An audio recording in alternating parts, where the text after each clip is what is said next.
kalau dihubungkan dengan hasil pemeriksaan forensik, maka itu alat bukti kedua yang juga sah, yaitu surat.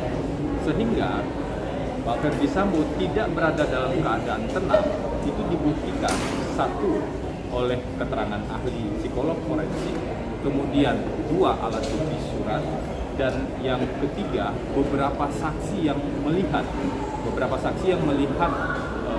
misalnya Ricky dan Richard yang melihat di rumah Saguling bahwa Pak Ferdy Sambo dalam keadaan bergetar dan menangis ketika menyampaikan situasi di Magelang beberapa saat setelah Bu Putri menyampaikan pada suaminya tentang perbuatan tidak senonoh yang terjadi di Magelang terhadap dirinya.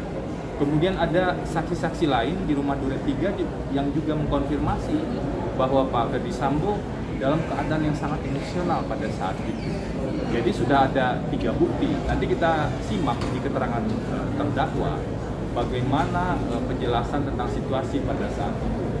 Kita perlu ingat ada 5 jenis alat bukti dalam hukum acara pidana, dan tadi saya sudah sebutkan situasi tidak dalam keadaan tenang itu sampai dengan saat ini setidaknya terkonfirmasi oleh 3 alat bukti.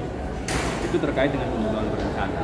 Kemudian tadi juga kita sama-sama melihat ada potensi misinterpretasi atau pemahaman yang keliru antara anjuran yang diberikan oleh Pak Ferdy Sambo dengan apa yang dipahami oleh Richard Eliezer. Nah, itu tentu nanti masing-masing akan membuktikan dari fakta-fakta persidangan yang ada. Poin berikutnya, ada penegasan kembali bahwa pasal pembunuhan dan pembunuhan berencana itu terkategori sebagai delik yang aktif, termasuk pihak yang diduga turut serta yang didakwakan oleh jaksa, sehingga tidak boleh orang didakwa melakukan pembunuhan atau pembunuhan berencana karena dia melakukan perbuatan pasif.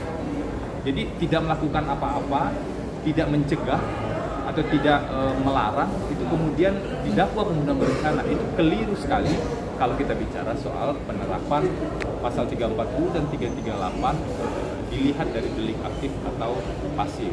Itu terkonfirmasi tadi kalau kita simak